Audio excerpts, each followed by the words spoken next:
अपने मनपसंद प्रोग्राम के लिए कमेंट करें और आधार बाबा चैनल को सब्सक्राइब करें।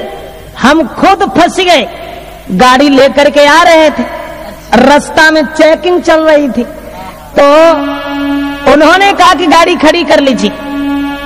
अरे रोकी है मेरी गाड़ी, कहा तलाशी दीजिए, फिर कहा साथियों से इनको देख लीजिए।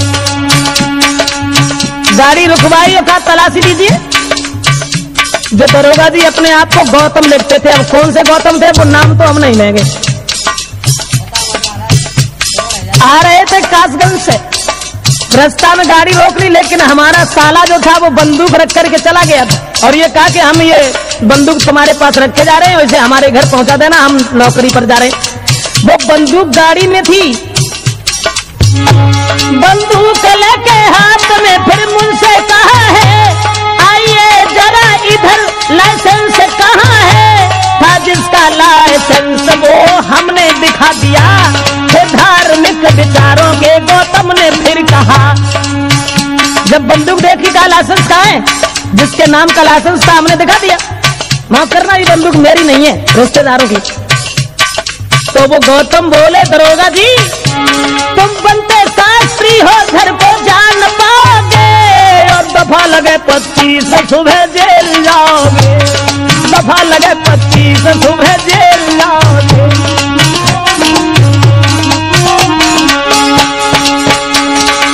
जवाब दिया सुबह जेल को जाओ, दूसरे की बंदूक रख के घूम रहे हो।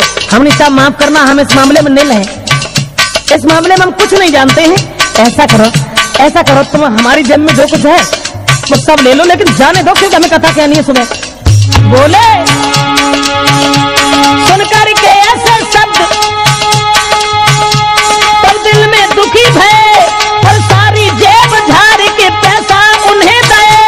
कानून लेते हाथ में अब शब्द कुछ कहे, फिर विधायक के पुत्र को लेकर के हम गए। मनपसंद प्रोग्राम के लिए कमेंट करें और आधार बाबा चैनल को सब्सक्राइब करें। जेब में जो कुछ पैसा पड़े थे सब हमने दिया। हमें दरोगा जी माफ करना, इस मामले में हम कुछ नहीं जानते। पैसा जो कुछ ले लो, लेकिन हमें जान दो। एकदम से बोले इसका मतलब है कि कानून अपने हाथ में ले रहे हो। हम साहब लौट गए, विधायक के लड़का से मिले तो वो हमारे साथ चला गया, और जब विधायक का पुत्र मेरे साथ गया, उसके बाद कानून लेते हाथ में अब शब्द कुछ कहे, फिर विधायक के पुत्र को लेकर के हम गए। पैसा सारे बच गए, बंदूक मिल गई, बस दारू महारानी ने मेरी लाज रख ली। कानून चल के थाने से ठेका में घुस गई, आदत के बढ़िया साहब ने थोड़े में सुन लाई।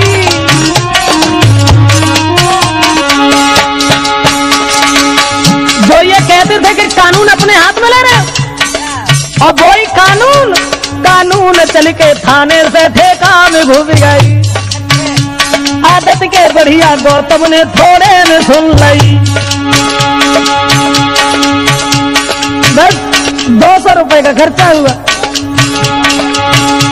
इसलिए भाइयों ना बिनती कभी करो, बस दारू की बोतल को लेके मेज पे धरो।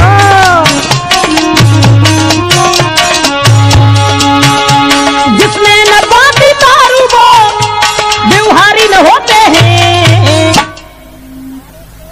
अवधेश, अरे कोई नहीं है गम बड़ी मौजों से जीते हैं, कोई नहीं है गम बड़ी मौजों से जीते हैं, कोई नहीं है।